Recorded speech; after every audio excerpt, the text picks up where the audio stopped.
ئێرە تافگەی سەرسوڵە لە قەزای ماوەت ئێمە لە سلێمانیەوە هاتوین چەند خانمێک کۆبوونەوە دوای ئەوەی کە بە بۆنەی نالەباری ئەم مۆزعەوە ئەوانەوە ئیسمانجەیە بگۆڕین بەیەکەوە کە هەستمان کرد ئێرە زۆر زۆر جوانە بە دوای ئەو بارانە زۆرەی کە باریوە کەشێکی زۆر زۆر جوانی دروستکرۆ سروشتێکی زۆر جوانیاوە بە ناوچەکە.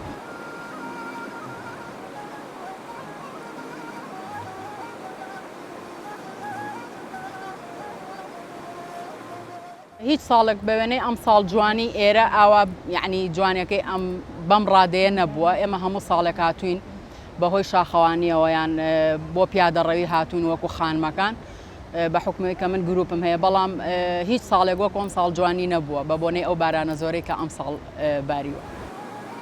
ئەوەی بمناسێ ماوەی تقریباً 10 ساڵیشە بێ کە ئێمە دەرەوە هیچ شتێکی سەفەری لەگەڵ خۆم نایەنم.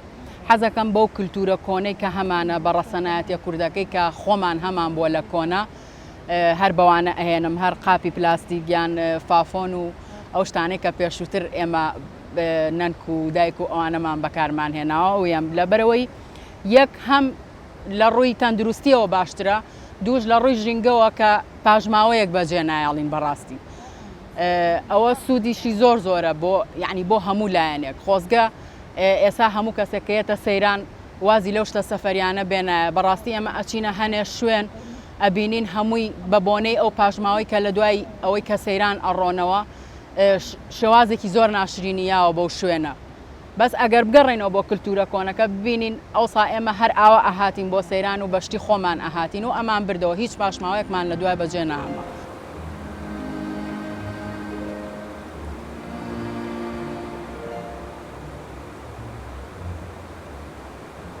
ئەتوانم بڵێم ئاستی ڕۆشنبیری تاکە کەسمان ئێمە بە هەموو شتێک نەگەڕێنینەوە بۆ حکوومەت. بەڕاستی لە هەنێ شوێن ئاشتی زۆر جوانیان کردووە، بەڵام ئەبینی ئێستا لێرە لەو حەیەکیان کرد کە زانیاری بوو لەسەر ئەم تافگەیە، بەڵام بینیمان ئێمە بە حکومەی شاخەوانی زووزووین بینیمان دوای ساڵێک تابلۆکەیان هەڵاوەتە خوارەوە یان ئەوانەی کە لە شاخکان ئەدانرێ. ئەمە ئیلاقەی بە حکومەت و کار بەدەستەوە نیە، ئیلاقەی بە تاک و کۆمەلگاوە هەیە و بە ئاستی ڕۆشنبیری خەڵکەوە هەیە. ئەگەر ئێمە هەریەکە لە لای خۆمانەوە هەوڵ بین ژینگەکەی خۆمان بپارێزین و پاک و خاوێنی شوێنەکە ڕاگرین، هەڵبەت شوێنەکەش جوانی ئەبەخشێت و ئەو بڵین با بڵین ئەو ژینگە پارێزانەی کە هەشن ئەو ئەرکان ناکەوێتە سەر.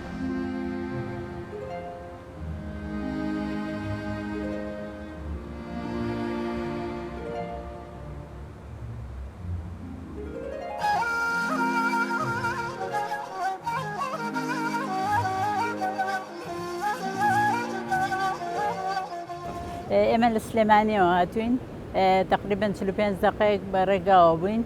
ویسمان لەو جەنجاڵی و قەرەباڵغەی شار تۆزێک دوورکەوینەوە بۆیە بە باشمانزانی سەردانی ماوەتمان کرد کە سروشتە جوانەکەی سەرسوور کە بەڕاستی شوێنێکی زۆر دڵگیر و سرنجڕاکێشە، هەر دڵ ئەکاتەوە، زۆر شوێنێکی تایبەتە.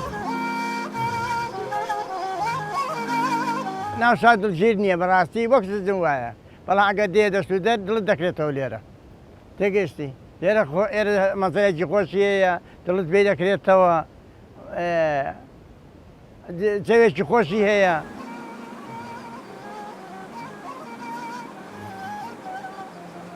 ئەمە بەهۆی بارانەوە بووە، جنا وشی کردبوو.